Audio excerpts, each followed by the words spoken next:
Welcome to the Seriously Absurd podcast, where there are no stupid questions, only inquisitive idiots. Hi, Zax. Hey, Lab. What are we talking about today?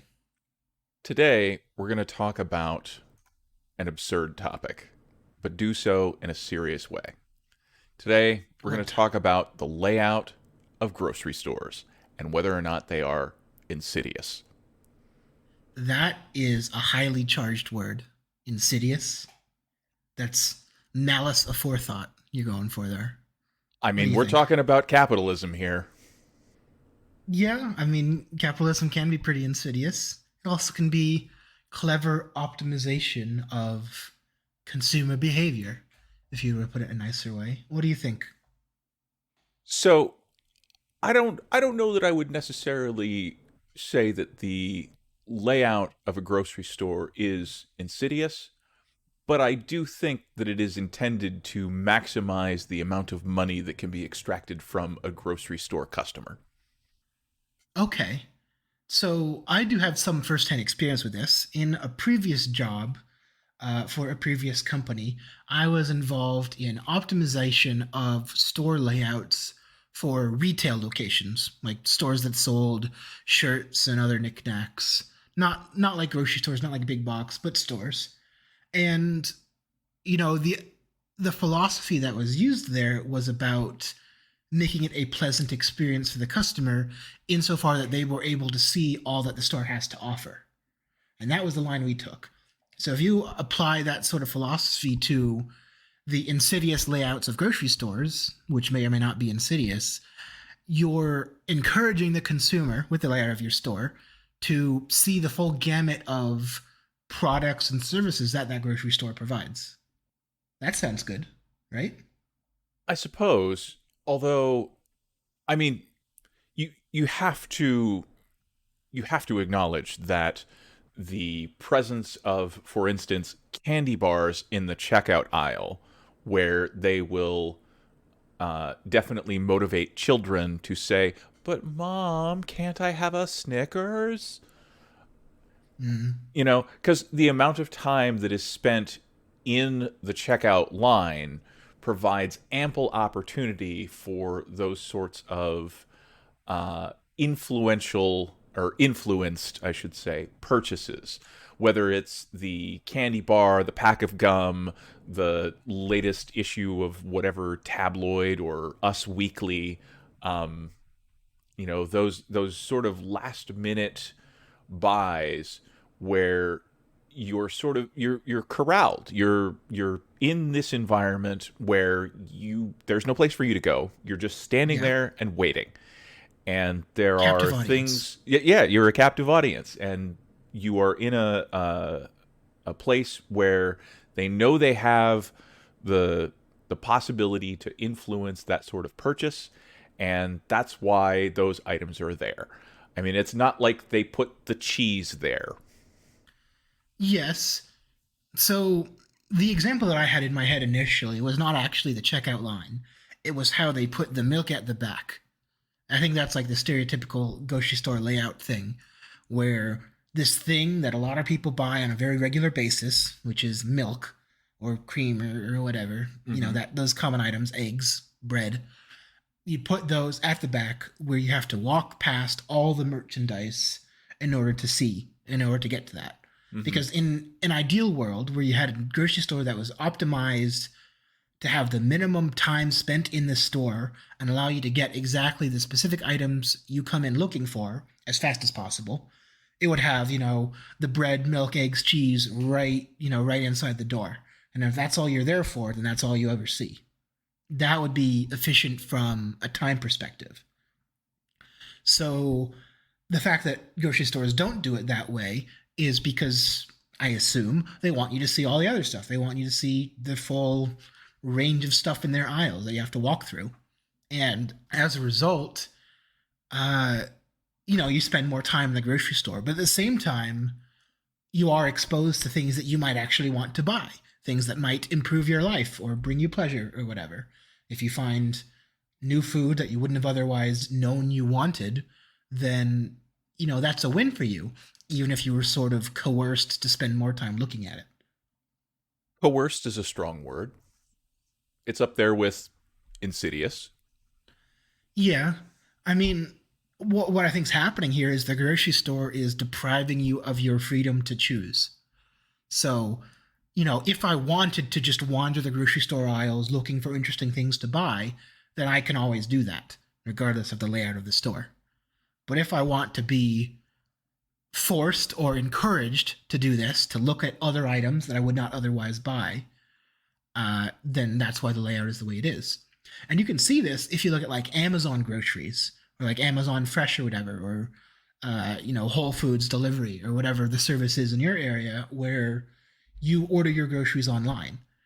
And that has the benefit of the layout is, a lot more common. You search for the item you want to buy, you find it in the list, you add it to your cart, and then you check out and it arrives. So you can see in that aspect, in that environment, the companies are still trying to do this. They're trying to present you with these impulse buy items, like, right before you click checkout, here's a list of things that you might want to buy. And it's like candy bars and stuff, But or it's stuff not that you even bought previously. it's not even that though. It's not that they present you with that opportunity just before you check out. It's that they present you with items that other shoppers have bought the moment you add something to your cart. And I think that in terms of encouraging consumers to consume more, that may in and of itself be more insidious, more scheming than just the layout of the grocery store.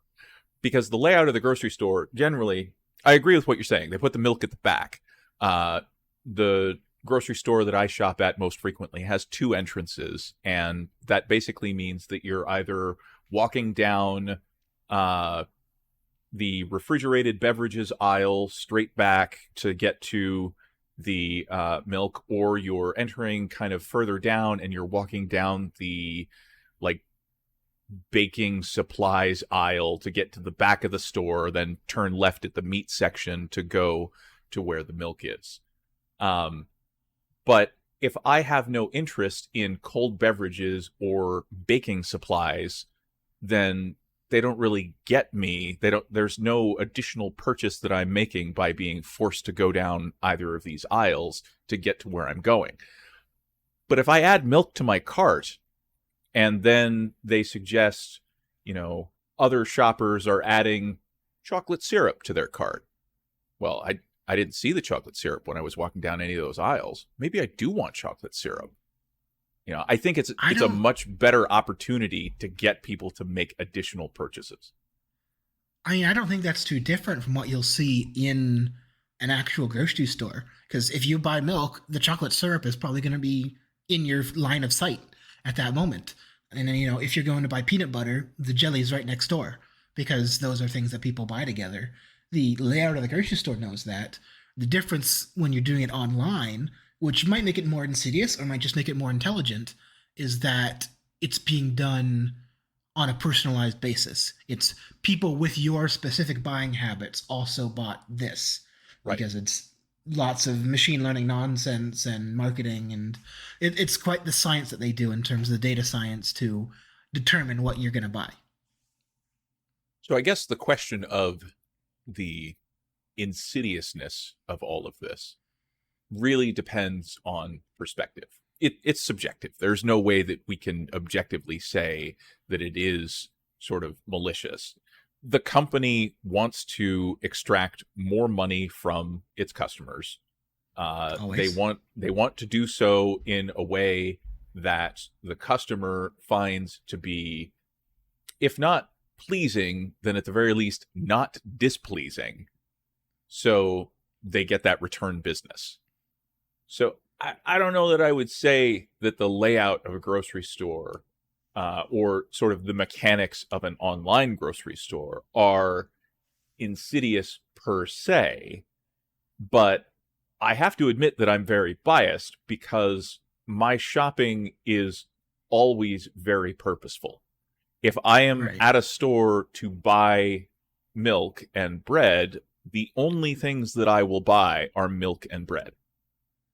Okay.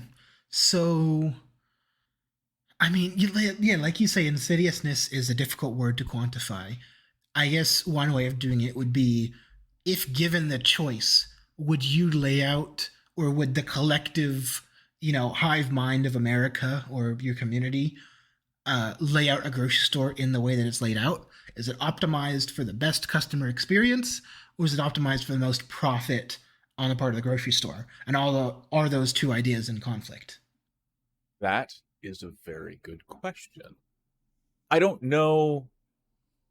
I don't know that the two ideas are directly in conflict. I think that there is a sort of a Venn diagram of those ideas, and there is a certain amount of overlap. I think that you can maximize profit to an extent while also satisfying customers to an extent.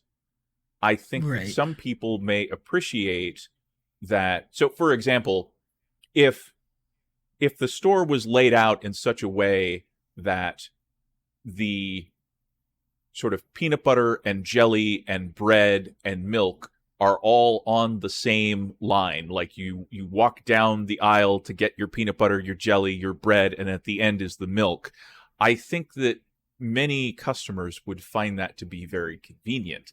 And also, these items are very often purchased together, so it would be convenient, and it would maximize profit potential, and because of the convenience would ensure return business, which has the potential to increase profit potential, or at least to uh, make more consistent the profit potential over time. Right. I think what all of these grocery stores and all of these retail stores, or any store in general, is trying to do is they're trying to sort of balance the, blood-sucking capitalism aspect of designing a store or designing their workflow as a customer for your experience to be either as blood-sucking as possible and like extract maximum profit the second you walk in the door, or is it to give you, the best customer experience? And then that's what you rely on to have repeat customers and ultimately get more money. The goal, regardless, is to get more money. But do you do it overtly, or do you provide the experience the customer is looking for and then rely on that to get you your business? So Amazon is sort of famous for this because they did, other retailers do it now because it's 2021, but or 2022.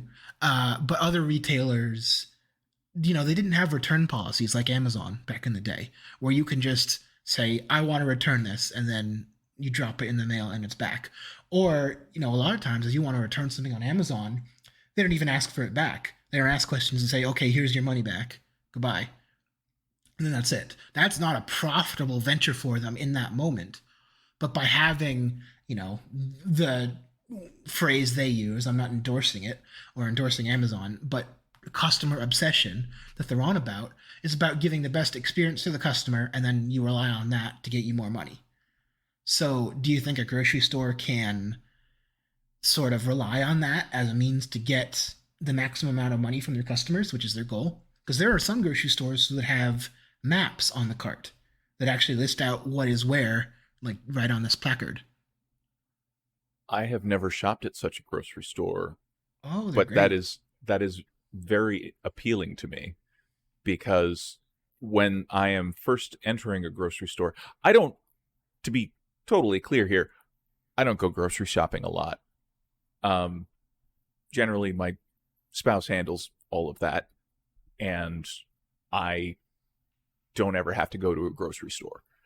Uh, so when I do have cause to go to a grocery store, I am often frustrated, at least initially, because things are not where I would expect them to be. I've run into it where even different stores of the same chain have a different layout. Whereas, in one store, the deli and bakery will be on the left hand side. In another store of the same chain, the deli and bakery are on the right hand side. And I find those little inconsistencies to be frustrating from a consumer's perspective. And that's why I do very much enjoy being able to buy groceries online, because you just search for what you want. It doesn't matter what aisle it's in because it's just a keyword away. Yeah. Uh, I get that. So you think that more important than just, optimized for minimum time in store as a customer, you would want that, but maybe more importantly, you would just want a standardized layout so that you can have some sort of common understanding of where things are no matter where you go. Yes, but I'm not the average consumer, so I don't know how important that is to the rest of society. I they say that variety is the spice of life, and maybe other people like their lives to be a little more spicy than I do. Yeah, I mean, you could say that somebody they want to be exposed to new things. So they don't mind the fact that they're forced to walk past, all these other products on their way to buy the milk. Right. Or And that, they're the captive audience for some new candy bar. and that So they is don't mind. actually that is an interesting point. The exposure to new things. One of my favorite things about going to Costco is the free samples. Never know what it's going to be, but there's going to be some free samples. And you can go and sample some, cheese or meat or new frozen thing or new snack item. And I I very much enjoy that sort of unexpected. Well, I mean, it's expected that there will be something. It's unexpected for what the thing may be. But I like that sort of opportunity to try something new, not necessarily just to be able to see the box for something new. And I bet that probably converts into sales for Costco. Because you try something, you like it, you buy the box. Right. And I have So on many occasions. right. So that's, would you call, going back to this word we're focusing on, insidious, would you call that practice insidious to give you free stuff in hopes that you buy the box? Well, I mean, it's like with a good drug dealer first hit's free. Yeah. I mean, maybe if you're a drug dealer, that's unethical. But if you're a Costco employee, then I think it's pretty all right because you're not being coerced, you're not, being psychologically tricked into being exposed to this stuff. You see, oh, free samples are available. You make the choice to try one. You try one, and then you make your purchasing decisions accordingly. So that's not insidious, but that's not also detracting from your experience. If they're just randomly, encamped sample givers in Costco, I don't know, I'm not a Costco member, but if that's what the case is, you can just ignore them if you want, and then you're no worse for wear, and your experience has not been negatively affected by this practice. It can only be positive effectively. It can only be a positive effect if you choose to participate. With the layout of grocery stores, everyone is exposed to the same layout regardless because there's Mm-hmm. only one store and everyone's in it. Yep. So that comes at your detriment to where you're being exposed to the choice that maybe others are okay with, but you're not, to where you have to pass by other products on the way to get things that you want.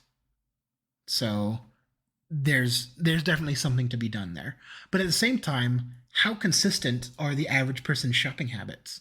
Is this mathematically optimal grocery store where everyone spends the minimum amount of time possible? Does that look particularly different? Or are people's habits just so different that there's not going to be some magic bullet here? It's a good question that I really don't have an answer for. I mean, my own limited experience in grocery stores aside, I don't really know what the average consumer's buying habits are in a grocery store. I do wonder about, the age old problem of how there's uh, 10 hamburgers, 10 hamburger patties in the platter, but when you go buy buns, there's only eight. So you have to buy more buns than you have burgers. And then you'll run out of burgers before you run out of buns. And then you have to go back to the store. And I do wonder how many consumer goods have, let's see here, how many consumer goods that have symbiotic relationships with one another. Burgers go with buns, but there's a disproportionate quantity. Right. Like, I don't know how many of those instances exist for the average person. I mean, I'm not saying that there's like a cartel of burger manufacturers and bun manufacturers. I just think that's a happy situation that arose, and neither side is inclined to change it. So I'm not going to accuse them of like that light bulb cartel in the 30s or whatever, where Right. they're actually making a deliberate decision. Uh, but yeah, that's one thing, and that's sort of a passive way of getting you to buy more. But let me talk about something that I did as a project back when I worked in a retail store trying to optimize for customer psychology. We did a study to determine how should shirts be presented in the store. And there are two options. You can have shirts on a hanger, on a rack. So where it's, like they probably would be in your closet. They're on a hanger, they're on a peg. You see them hanging up on the wall and you buy them. The other option is where, we're selling t-shirts here. So you fold up your t-shirt into, that nice neat square and you put it on a table. Then you have a table with stacks and stacks of these folded up shirts. We found that one of those methods was much more likely to result in people buying the shirt. So by doing so, by exploiting that customer psychology, did we do something wrong? Were we insidious? I think that if you consider it exploitative, then maybe.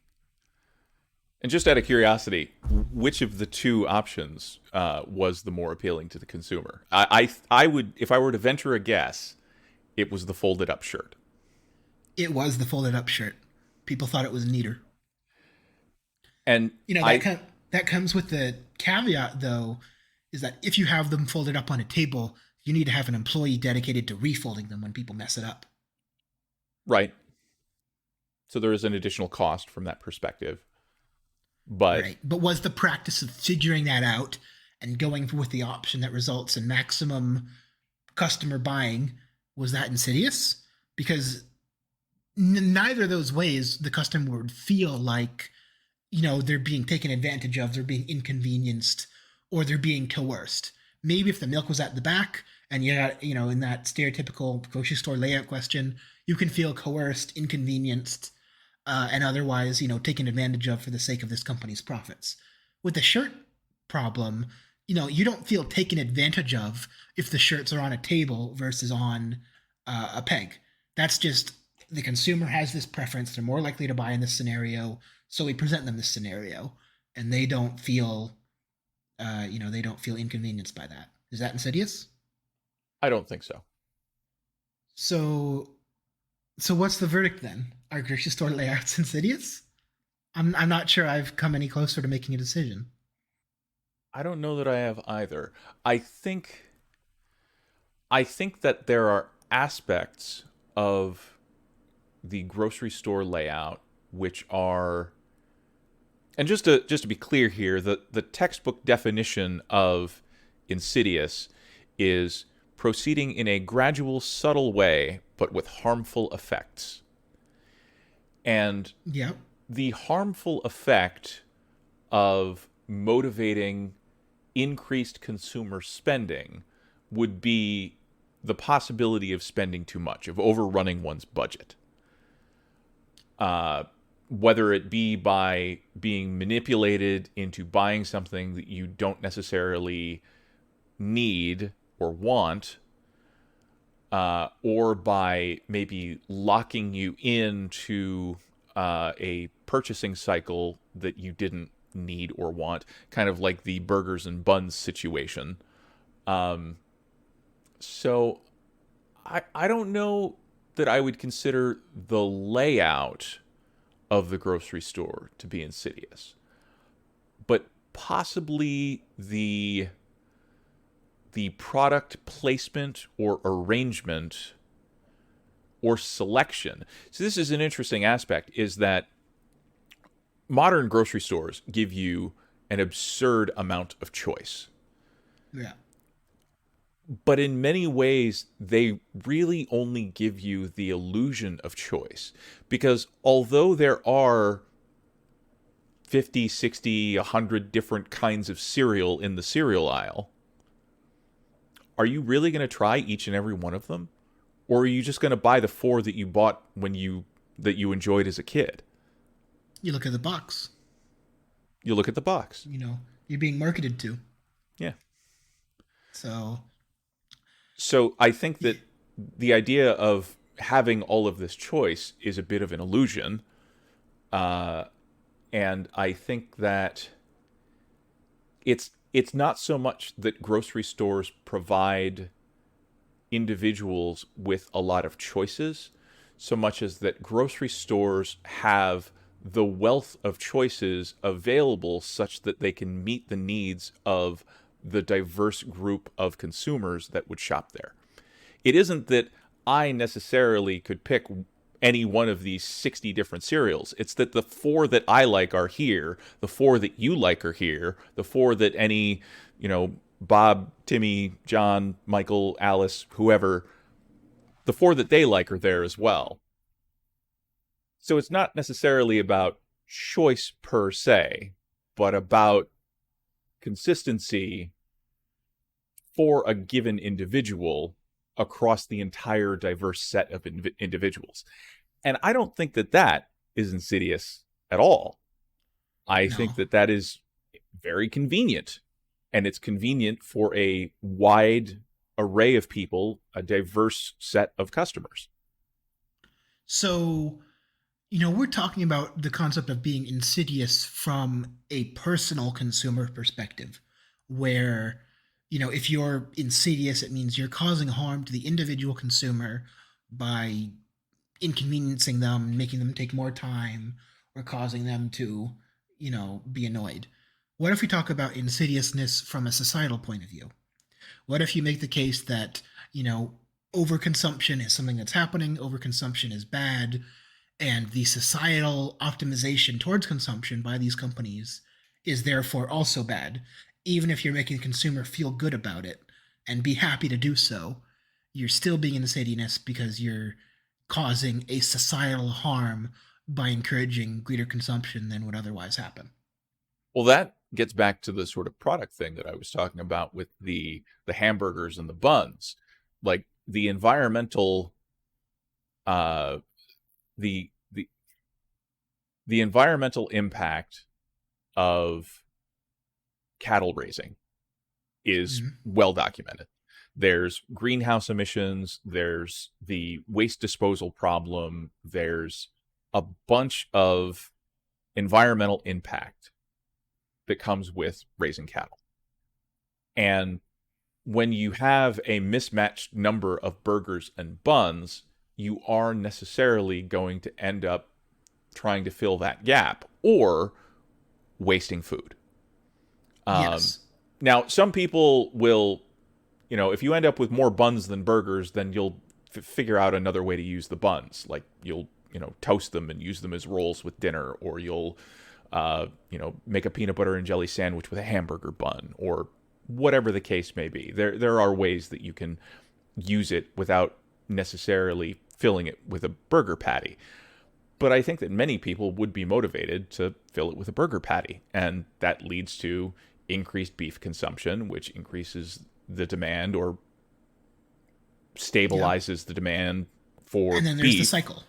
And you're right. And then it establishes the cycle, and then, all of the sort of hidden environmental consequences of all of this beef being produced are still costs that we have to bear as a society.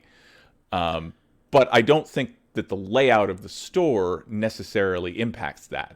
One of the things that, I have always found is that the burger buns are with the bread and they are nowhere near the burgers. Yes. So, we're talking about both product positioning in terms of like quantities and stuff, like Mm-hmm. burgers and patties, burger buns and burger patties. And there's also the layout of the store, which is more in line with the decision of the grocery store chain. But we can think of them as all one integrated unit in terms of the decisions this capitalistic machine makes. And I think in general, this trend that we're seeing, we've been seeing for the last 120 years, of the capitalistic machine optimizing towards more consumption of goods, is in general both having a net positive effect on the individual, in that they have more convenience than ever before. We can get burger patties just in a box like that, and that's great. And our bread is pre-made and it lasts for 6 years. But at the same time, it's causing a societal cost, in that some of our consumptions are not sustainable. So you could say it's insidious, but if it is insidious, it would be on a more a macro scale. So I think maybe we could say, and maybe you'll agree, that grocery store layouts do not rise to the level of insidious. They can be inconvenient, and they are part of a greater trend towards greater consumption, which will cause harm. Yes, I think that I agree. It's not that they are insidious in a way that brings direct harm to the consumer, but that they are insidious at, as you say, a macro scale, where they do bring a certain level of harm, but that harm is definitely obscured and abstracted in a way that the consumer will never notice. I agree. That said, I'd prefer the milk was at the front. Thank you, Zax. Thanks, Lab. Thank you for joining us on this week's episode of the Seriously Absurd podcast. Please come back again next week for a discussion about dishwashers.